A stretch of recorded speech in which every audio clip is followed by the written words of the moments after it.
expliquer leen programme bi nga xam ne moo leen fi indi moo tax ñu recruter leen ci formation bi mu nekk programme boo xam ne dafa lëkkaloo ak xëyu ndaw yi. gis nañ ne que Sénégal problématique u liggéey xale problématique chômage bi daf fi jéggi doyo parce que au niveau national avant coronavirus di am au niveau national jàpp nañ ne que plus de 15% des jeunes nekk nañu au chômage su ñu waxee jeunes nekk nañu au chômage mooy kuy wut liggéey te amoo ko su fekkee yow wutoo liggéey da ngay xëy toog kooku nekk ko chômeur mais ki am xëy di wuti liggéey te amul liggéey kooku mooy chômeur bi nga calculer statistiques yi nga xam ne ANSD moo ko génne avant Covid 15% des jeunes sénégalais dañ nekkoon chômage muy étudiant bu génn amul liggéey muy ouvrier bu génn amul liggéey muy ki xëy di wut xëy te amoo ko. Au niveau régional Thiès 16,8%. Donc il faut dire que la région de Thiès dépasse le niveau national avant Covid. yéen a ngi imaginer loolu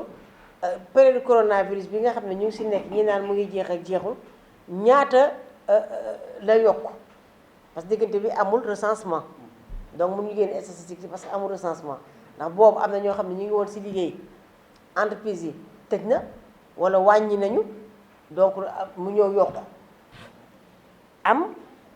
ci diggante bi lu yàgg na sax ñu gis ne que xale yu bare gëmatuñu Sénégal gëmuñu ne mën nañu tekki fii ba ñii nga xam te ne que nii am ñoo xam ne sax dañuy risquer seen vie di jël gaal di def lu ñuy wax mbëkk mi barza wala barza li ci tuur ci bakken ci géej gi kenn mënu koo wàññi li ëpp li ñu wàññiwul moo ëpp ñu nombre chiffres yi ñu am nga léegi nga dégg ay nangam ay 500 ki 5000 ak 10 000 mais li ñu compté wul moo ëpp pour vous dire que ban drame la tukki bonul mais ci kaw nga jaarale ko ci yoon dem defi li la tax li la yóbbu am fullaay dellu si yaakaar naa Youssou wax na ko nee na fulla mooy tukki waaye fayda mooy dellu si donc tukki bonul mais dem wuti sa xam-xam wuti sa am-am dellu si yaakaar naa ne moo gën. ñu gis que ne nekk aussi ñi ñuy wax personne vulnérable maanaam dafa bare pàcc am na ñoo xam ne seen waajur yi seen doole matul donc ñu nekk ay personnes vulnérables am na ñoo xam ne dañu am laago dañu nekk ay personnes vulnérables jigéen ñi aussi ñu gis que ne que vraiment seen pour ñu mun a am un travail li ñuy wax un travail décent maanaam liggéey boo xamante ne que nii dafa leen di ànd ak gëdd dafa leen di fullaal aussi dafa jafe. ñu gis ne que daal vraiment programme yu bari ndaw yi aussi góor ñi dañuy takkale rek nekk ci lu bari ci secteur informel nit dina jàng ba génn ak say diplôme mais formation généraliste ngay am doo am métier loolu études yi ñu def moo ñu ko won ndax chômage bi gis nañ ne problème yu bari di koy indi mooy nit ñi xale yi amuñu métier xale yi dinañ voyage sax génn mais du ñu am métier massa màngatoo fi amoo métier te ko am métier moom liggéey da lay yomb suñ la day jëlee di nga liggéey suñ la jëlul di nga jaay sa doole ci sa métier mu nga def prestation wala nga ibbi sa yëfu bopp yow sa bopp am sa métier di ibbi donc bi ñu xoolee loolu yëpp xam ngeen Sénégal dafa lëkkaloo ak bitim réew si yu bare ñu njëkkoon ko déroulé ak coopération allemande mu tudd koy wax GIZ seen programme bu ñu tuddee woon réussir au Sénégal ñu tuddee ko tedd ci sama réew bi ñu ko defee avec la coopération allemande bi ñu ko lancé ñu amoon vraiment xale yi demandé woon ëppoon 600 mais si loolu 120 places moo amoon ñii ne dañoo bëgg a nekk ay chauffeur camion te pour nga nekk chauffeur camion foog nga am permis de conduire gros porteur ñu jël si 30 fayal leen ñu def auto école ba am seen chauffeur seen permis tey gros porteur ñii ngi si camion yi am na ñoo xam ne dañuy recycler aussi mécanique gros porteur am ñi nga xam ne dañ ne ñoom affaire énergie solaire maanaam ni ñuy installer ay panneaux solaires ak yooyu moo leen intéressé ñu jël si 40 formé si ñooñu am ñu ne ñoom mbirum agroalimentaire moo leen intéressé ñu jël si 40 formé si ñooñu la sa des je pense il restait une vingtaine ñoom ñu ne lii moo lañ bëgg affaire agriculture ñu jël formé leen bi ñu leen si formé aussi formé en entrepreneuriat bi ñu paree ku si ne jox nañ la sa kit démarrage maanaam am na benn bagage boo xam ne tollu barewul barewul mais au moins jox nañ la ko nga xam ne yow nga moom nga déparé ñi nga xam ne jox nañu ay information si li ñu bëgg a def auto insertion may nañ leen registre de commerce may nañ leen NINEA ñi nga xam ne jox nañu information sur étude de marché may nañ leen li ñuy wax projet ñi dugal ko am si ay financement DER ñi téyu ko am yeneen financement yi ñi téyu ko am si ay partenaires mais si 600 et quelques yu inscriroon ñu jël si 120 mu desoon lu ma 400 et quelques la demande était là ci diggante bi wax dëgg yàlla problématique emploi des jeunes problématique chômage bi nekk loo xam ne dafa soxal loolu état du Sénégal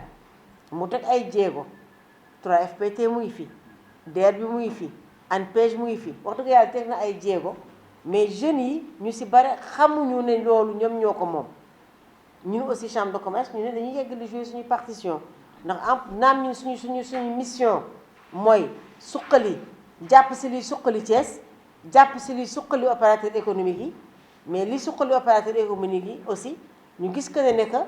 ñu am ay personnel maanaam ñi leen di liggéeyal ñoo xam ne xarañ nañu si la bokk ñu aussi ñu former ay ndaw créer aussi ay entreprise yu ndaw si la bokk ndax de chaque travailleur am na ñoo xam ne su lu say wéyjur amal sa njaboot yoo xam ne bootuñu si ginnaaw ñun ñi ñëpp kenn du touché sa salaire yoo rek nga jëriñoo ko am na ñeneen ñi si ginnaaw ñoo xam ne si sa salaire lañ dépendre ou bien sa am lañu dépendre si la Union européenne daal di lancer waat beneen appel ak benn groupe benn fo ay groupe bailleur de fonds yu tudd SECOA ak CPCCAF maanaam mooy kuréelu chambre de commerce yu lëkkale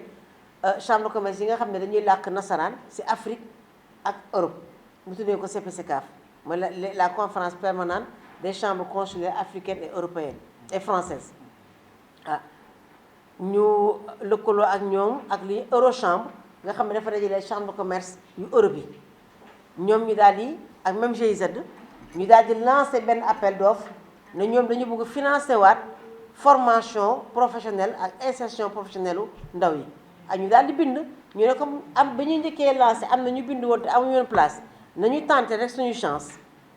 bi yoon ñu daal di tenter suñu chance lëkkaloo ak benn chambre de commerce boo xam ne mu ngi nekk Bretagne mu ngi tudd Côte d'Armor ndax ñooñu ak ñun ñoo bokk liggéey bi di ko liggéeyandoo yàlla suñu borom bi dogal ñu accepteel ñu insertion wu 400 jeunes yooyu tey yéen si ngeen bokk ndax si ñi nga xam ne bindu woon nañu ñoom lañu njëkk woo ñi nga xamante ne que intéressé na leen ba tey ñëw nañu ñi nga xam ne si diggante bi gis nañu leneen dem nañu mais place ya des yéen si ngeen bokk moo tax ñu dugal leen yéen ak seen ay yeneen morom actuellement ni 400 jeunes yi am na 80 yoo xam ne ñu ngi def horticulture ISEP am na 160 yoo xam ne ñu ngi def agroalimentaire ISEP am na 160 yoo xam ne ñu ngi jaar fii CFP Touba Pékou di fi def aviculture de chair ak aviculture de ponte maanaam yarum ginaar ak ginaar yi nga xam ne dañuy produire nen je pense yéen troisième cohorte ñaari jàll nañu li ñu si namm mooy si biir 400 jeunes yooyu dina am 100 yoo xam ne dañ leen booleeg ay opérateurs économiques ñu recruter leen commencé na sax na am na ñu commencé signé ay contrat si ñi leen jiite ñeneen ñi dañ leen di toppatool pour que ñu am seen entreprise ba maanaam auto emploi am seen registre de commerce am seen NINEA ñu jéem a xool nu ñu leen di jàppale ñu ngi xool nu ñu lëkkaloo ak ñeneen ñi ñu mën a amaat kit de départ mën a demal seen bopp formation bi nag dafa nekk formation boo xamante ni que nii état da koo reconnaître ndax du ay formation modulaire 5 jours formation bi juróom-benni weer la te dafa nekk curricula boo xam ne état du Sénégal ak ministère bi ñoo ko validé da ngay def ñaari weer ci école bi ñu jàngal leen théorie ak tuuti pratique ngeen def ñetti weer stage maanaam mooy formation par alternance duale da ngay jàng di pratiquer stage boobu dana leen jàngal lu bari dana leen jàngal ngeen pratiquer li ngeen jàng fii Touba Pékou mais en même temps naka la entreprise di dundee ndax soo demee stage bi da ngeen di joxe lekku ginaar ak naanu ginaar rek mais dañ leen di wax entreprise bi nu mu créé woo fu mu jaar entrepreneur bi lan mooy profilam lan mooy ay jafe-jafeem ay gàllankooram fan la jaar ak yenn solution la def ba yegg tey fi mu yegg ndax ni leen di boole ñoom la ñu tuddee tey ay mentor te loolu dafa nekk loo xam te ni que ni monsieur Dieng da siy ñaax bu baax a baax. On a vu des cas de figure xam nga Sénégal ñun ñëpp a yem li ñu gën a suñu fort mooy ñaxtu état defaluñu dara xëyu ndaw yi amul kiiwuñu dara mais vraiment soo gisee ñuy tenir di ñëw si rentrée pédagogique yi di waxtaan ak yéen dañu am ay cas de réussite am ay cas de déception. Cas de réussite yi tey ñu ngi nekk en stage wax naa ko sànq am na ñoo xam ne inséré nañ leen cas de déception yi mooy ñoo xam ne dañoo ñëw commencé ba ñu jox leen seen jumtuwaay maanaam seen kit bi ñuy jàngee ndax ñu ñoo leen di jox seen sac ñu ñoo leen di jox seen fourniture scolaire école bi dina leen jox tenue ñu leen di fay scolarité tolloog 50 € suma juumulee environ par mois kenn ku si ne li fi ne dañuy fay scolarité 32 500 weer sans compter dañu leen di gunge monsieur Dieng aussi am ay jéego yoo xam ne da koy def pour ñi nga xam ne dëkk nañu fu sore wax dëgg yàlla mu jur si lui-même ñenn ñi mu dalal leen wutal leen site d'hébergement dëkkal leen ñu leen si remercier bu baax a baax ñu leen di xamal kay ne aussi finalement problème mu transport bi nga xam ne amoon nañ ko loolu aussi réglé na ndax tubaab yi nag bi ñu ñëwee évaluation ñu gis que ne dafa am ñoo xam ne dañuy commencé dem ba si digg bi daal di bàyyi ndax dañuy am problème mu paas dama ko ñëw ñooy leen loolu aussi dafay yàq programme bi am nañu ay poches yoo xam ne ñoom bàyyil nañ ñu ko ba tey validé nañu transport navette boo xam ne dinay jógee rond point Ngent di ñëw Paykouk ngoon bi mu jógee Paykouk wàcce waa leen ba rond point Ngent parce que on a trouvé que rond point Ngent bi ñu sur la base des cohortes yi nga xam ne ñoo jàll donc ñii di jóge Tivaouane ñii di jóge fu nekk foofu point de convergence la heure boo xam ne fa la bus bi di gaare ngeen yéeg si mu indi leen seen heure wàcc mu jël leen dellu leen foofu ku nekk ñibbi fa nga war ñibbi ñi des fii daal di fii des si kaw loolu aussi monsieur Dieng chambre de commerce naam rentrée pédagogique moo ñu fi indi mais chambre de commerce bi mu lay félicité bu baax a baax yow ak sa staff parce que vraiment am nañu satisfaction à 100% ci centre bi ni ngeen doxalee formation bi ni ngeen doxalee théorie bi ni ngeen doxalee insertion bi ak aspect social bi ngeen ci dugal yëg nañ ko ndax yëg nañ ne que dem ngeen ba am na côté boo xam ne économiser ngeen jàppale xale yi nga xam ne tey ñu ngi dem stage ngeen jox leen kenn ku ci nekk lu ñuy passé dem ko ñëw te bu ngeen koy def aussi tàggoogu leen ñu yéen a jël sacrifier ndax loolu xajoon na ci yéen xajoon na ci école bi ngeen mettre ko à disposition gis nañ ne aussi li ngeen waxante ñu respecté ngeen ko joxe ngeen ay tenue inséré ngeen leen ci ay entreprises yoo xam te ne am nañu dëgërluwaay vraiment la chambre de commerce de Thiès la chambre de commerce de Côte d'Armor le programme Archipelago félicite le centre de formation Touba Paykouk professionnel Touba Paykouk am nañ satisfaction trop ci yéen macha allah yéen nag ñu leen di ñaax suñuy njaboot bi moo tax ñu gën a rafetlu waajur bi nga xam ne daf fi ñëw dinañ ko jox kàddu ndax dañuy gis ñoo xamante ne dañuy tàmbali ba ñu jox leen suñu ay saak yi dafa cher saak yi ak li ci biir 20 000 francs lay jar donc suñu ko jëlee dem ak suñu bagage te loolu rafetul am na ñeneen ñoo xamante ni man sama bopp maa woote def mise en demeure am na barki démb laa ne monsieur Dieng ñi nga xam ne dañu dem soit vous les appelez soit on les convoque à la police parce que xaalisu nasaraan la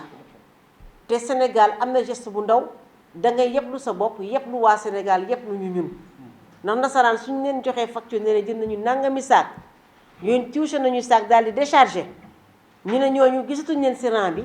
dañuy ne africains ils sont comme ça ils mourront comme ça te loolu dañuy ñàkkal fulla ñoo ñàkk nga fulla ba pare mais dañuy yóbbaale ci sa ñàkk fulla yóbbaale leen yéen ñi élèves yi ci ñàkk fulla ñooñu donc loolu moom dañ leen di ñaax yéen ngeen ñaaxante ak seen ay morom ñi nga xam ne sax gis ngeen ni ñu ngi koy def yéen ngeen redressé leen seeni biir parce que di ngeen dem ba tey xëy na xamante wu leen tey ngeen soog a ñëw ñu bari tey dox dajale mais di ngeen dem ba famille yi ngeen ndax tey yàlla booy na seen wërsëg ci lii nga xam ne da ngeen ciy génn am ci seen lijaasa am ci seen insertion am ci seen liggéey am ci seen sutura donc man yaakaar naa ne ci gàttal loolu laa amoon li may ibbee di leen ñaanal ngeen dal ak jàmm ak salaam di nga xamal ne école bi école de référence la ndax école bi du moom rek dañuy liggéeyal mais satisfaction bi ñu am fii je le dis haut et fort amuñu ko feneen ñu responsable lañu ñu professionnel lañu ñu dëggu lañu mu neex dañuy ñëw wax ñu dëgg mu naqari dañuy ñëw wax ñu dëgg mu ñagas dañuy ñëw wax ñu dëgg ñu defar ko toj nen bi ba mayonnaise bi jëlaat ñu démarre sur des rails. C'est pourquoi on vous félicite parce que vous nous avez montré beaucoup de sincérité. Vous nous avez montré beaucoup de transparence. Wan ngeen ñu fulla ak fayda si li ngeen di liggéey. Donc man loolu laa doon ibbee. Donc avec votre autorisation en tant que directeur, on va donner la parole aux parents d'élèves qui est là. ñoom yéen lañ fi nekkal ndax mën naa am sax xamante wu ma ak ñu bari fii tey la ñu door a gisee mais man 2006 ci gaal yi njëkk a départ Kayar dem Espagne ci laa bokk mais soo si demee noonu si gaal yi amoo métier boo demee tamit si mbedd mi ngay taxawaalu kon bu fekkee nag nit ñëw na ba ci sam réew ni la ñëwal ma jàppale la nga liggéey defar sa réew ñun ñëpp ñoo waroon a téye tey ji doon rafet sax lu ëpp parents d'élèves yu dul man teew fi teewal laal fi seeni doom ndax li vraiment njariñ la boo xamante ni xale bu ko topp jàngati yàqoo ko mën nga see dem ba ami sa avenir ami sa métier te métier lu jafe la léegi ci réew mi waaw kon vraiment directeur ñi ngi lay gërëm di la sant ci dalal gi ñu dalal vraiment saa bu ñu wootee téléphone ku ñu jot ci yéen muy yéen di waa chambre de commerce di ngeen ñu dalal wax ak man wax ak ñun ci ni tekk ak tee ak ni ñu bëgg a comprendre ban comprendre vraiment sant nañ leen di leen gërëm yéen ñëpp monsieur le directeur ak waa chambre de commerce ñi leen fi teewal. ñu ñëwoon fi ci cadre formation archipelago ak Union européenne ñu accompagner ñu ci dans le cadre d'une formation boo xam ni dañuy génn comme des CAP NFEF fii comme des agents d'aviculture d'élevage ci biir formation boobu noonu man j'ai écrit un projet boo xam ne maa ngi ko bind en 2014 ci wàllu ginaar mais bi ma koy bind y avait tellement éléments yoo xam ni ay anomalies yu amoon ci projet boobu ay manquements te loolu li ko waraloon mooy ñàkk xam-xam ci liggéey boobu donte daan naa ko exercer waaye bi ñu ñëwee ci formation bi j'ai vu que ni man li ma bindoon yëpp presque li ci ëpp baaxul woon yoon ay ñoo xam ne ay professeurs yoo xam ne accompagné nañ ñu ba xamal ñu li nga xam ni mooy secret bi ci nekk ci wàllu liggéey boobu pour nga mën cay tekki donte man def naa ko plus de 10 ans te li ma ci war a am dëgg amu waaye dès l'instant que ma def formation bi tey jii boo ma joxoon 10 millions démb mënuma ci dara waaye tey boo ma joxoon 100 millions balaa 2 ans ma génne la 200 millions te loolu li koy waral mooy dañ koo teg ci xam-xam dañ koo teg ci cadre boo xam ni dañ lay accompagner nga xam ni lii may def kat mën naa ci tedd mën naa ciy jariñ képp koo xam ne xaj na ci kaw loolu ñu am fulla am fayda xam ni kat kon li ñu fiy jël si dañoo war a am nu ñu koy jëlee xam-xam bi may jël si ci sama professeur dafa am lu ma ko war a jëree muy lan dinaa ko tarbiyu ba xam-xam boobu su ma ko jotee ëllëg kat la ma ciy séntu muy barke ma mën ko ci am parce que nit dina ñëw sàkku si xam-xam ñëw ba yegg si jàng ba àggal note bu ci ne mu am ci 20 nekk au-dessus de tout le monde te bu paree du mën a jariñoo xam-xam boobu waaye nag loo ko manqué woon mooy lan nangu ga mu waroon na nangu wala tarbiya ba mu waroon na tarbiya pour mën a bénéficier wu ci barkeb liggéey boobu noonu kon on vous appelle yéen ñëpp que ngeen xam ni lii ngeen di wut si nii du ay caaxaan mbir la boo xam ni tey jii kenn ku ci ne suba boo génnee mën naa doon loo xam ne sa porte d'entrée la pour nga dugg ci say réussite mën na doon loo xam ne mooy ibbi say bunt mën na doon loo xam ne mën na la yóbbu ci yeneen perspective ak yeneen objectif kon ñu xam ni kat kenn ku ci ne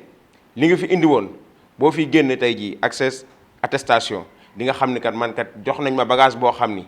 su ma génnee mën naa ci dund mën naa ci tedd te du ma xalaata dem feneen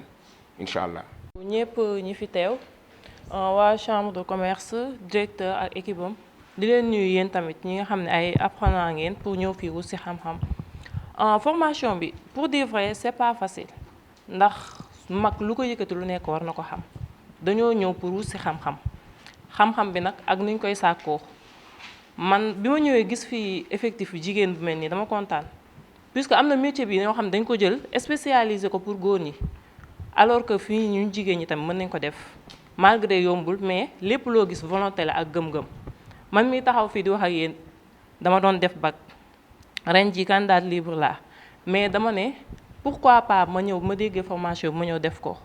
et bi ma ciy dugg comme ni ma ko waxee woon l'autre fois dama koy def une activité secondaire ci sama vie puisque dama bëgg am bac bëgg a def leneen ak leneen mais bu ma ci duggee j'ai su que ni am na ñoo xam ne ñu ngi toog ci banc bi di jàng mu leer na leen que ni ñoom est-ce que mën nañ ci tekki ëllëg pourquoi pas ñëw def formation bii nii ndax formation bii nii du loo xam ne nii da nga koy def pour yow kese mais da nga ci mën a jàppale ñeneen ndax yow da ngay élever da nga ci jàppale koo xam ne nii tey soo dugaloon ay pondeuse koo xam ne nii amul métier nga jox ko ne ni mu génn dem jaayi chaîne la. maa leen di invité yéen ñëpp nag pour ngeen góorgóorlu def ci fulla ak fayda lépp loo gis looy dem lu nekk il faut nga ànd ci ak volonté surtout yéen jigéen ñi je vous dis ñëw leen ngeen def góor ma du parce que góor ñi dañ ko spécialisé rek ñoo leen war a mën de ñëw leen ngeen jàpp ci te xam ne école bi tamit ay formateurs yu baax ngeen am ay apprenants la tamit mais dañuy ñëw fii nii dañuy mel ni comme c'est une famille bi ñu fiy ñëw ñun ñii ñëpp kenn xamul woon kenn mais instant yi comme ñun ak famille la ñun ak professeurs yi ak surveillants yi fi nekk et tout ñu leen ñaan ngeen góorgóorlu bu kenn dugg ba pare tamit di génnaat puisque comme ni ko madame waxee sànq yablu sa bopp la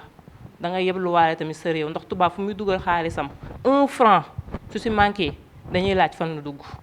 kon bu ci kenn dugg ba pare di génn te balaa ngeen ciy dugg li ma ci neex monsieur Dieng comme ni ñu koy defee dañuy ñëw yóbbu la sur le terrain wax la loo gis lu nekk am na lu ci neex mais am na lu ci naqari ñu wax leen li ci nekk yépp kon ku ñëwaat fii ba toog ba ne je m'engage ñu ngi leen di ñaan ngir yàlla ngeen tenir sa parole ndax ku nekk parole am nga am incha allah di ñaan ñu yeggale si jàmm. man je m'appelle Mariette Wade je viens de Khombole.